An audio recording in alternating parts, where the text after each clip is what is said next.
Alan, there's one thing you said there that I'd love to get your clarification on because it's a thing a lot of people don't understand, and because they're afraid of it or they don't have the information or the knowledge about it, they stay away from it. And it's the idea of the ICO, the initial coin offering. My position about ICO is actually one of the greatest tools for capital formation. What does that mean?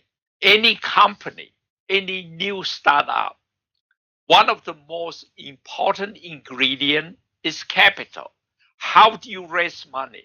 How do you raise initial capital to start a company or to expand it? You have to go to a lot of people. Typically, you start a business, you use all the money you got, all your life saving. First in line, that's from you. Second, you go to your friends and family. And then beyond that, you could try the bank, but the bank will spend all the time with you, want you to come up with all the documentation and so on. Eventually will say, we'll take a pass. I've been there. I've done that. Don't even waste time with them. You go to the venture capital people or the VC, 1 in 100 may eventually get funded, probably higher in most cases. You have to jump through the hoop, develop a business plan, spend a lot of time with them, show them everything, what you like to show them or what you don't like to show them. They will come back and come up with their terms and requirements that you may not like. Again, I've been there. One time I was being asked, do you happen to know the golden rule? At that time, honestly, I don't. And they said, he who holds the goal make the rule, which is very, very unfortunate. So why is ICO or initial coin offering such an important tool for raising money, for capital formation? It's because it would allow a company, a project to raise a lot of money very quickly. Because when you offer a coin, you can have it listed that can be exchanged. So, which means once it is listed, let's say you invested $1,000, you can have an exit strategy to sell a part or all of your investment and recover that money very quickly. That's called the exit strategy. ICO essentially provide the best exit strategy for investor that I've seen. What is missing is the regulator have not been able to figure out a solution, because right now ICO are all being launched in an unregulated way. Why is that important for the regulator to get a handle of that? It's because they're mandated to provide reasonable consumer protection on their investment. But to me, it is unfortunate that something that simple, that could be that helpful as a tool in capital formation, they have not been able to figure out. I think what confused them is they don't realize that ICO or the coins being offered to be used as the token to raise money is out of a decentralized entity.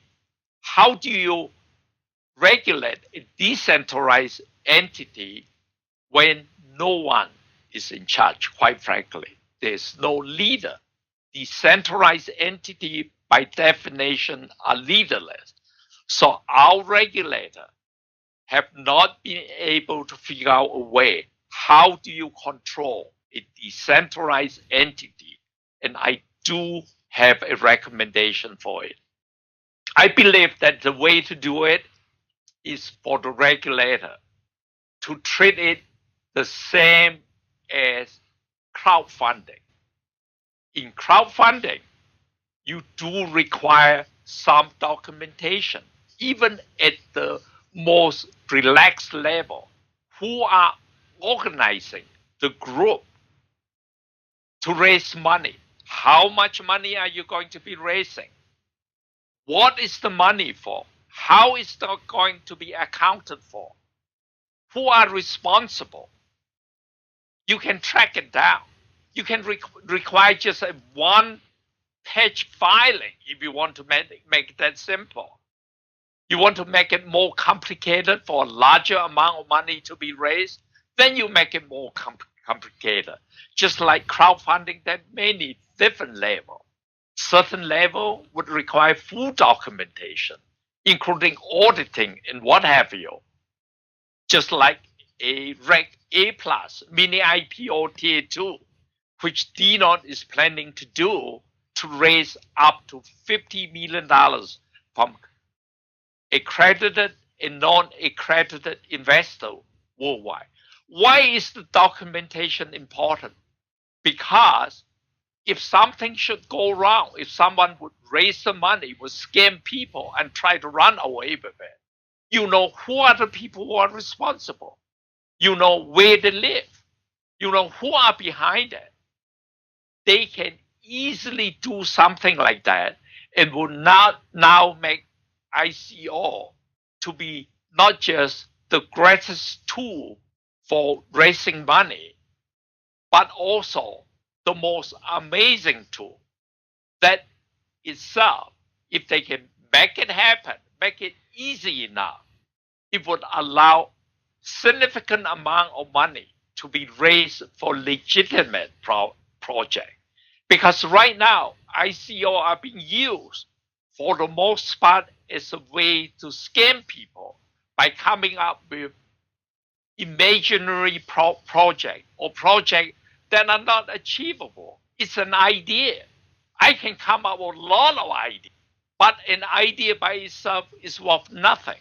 Why do you need to raise that kind of money and have that money being spent and not accounted for? Because as it is right now, when you invest in ICO, you have no idea where the money is going. You do not have any ownership right to the project. You'll only be investing because they said it's an amazing project. You make 100 times your investment overnight. To me, that is a scam. Why is it that if I'm going to invest money, I don't have any ownership right? I don't have any voting right. I have no right to know where the money is going. What kind of project is it?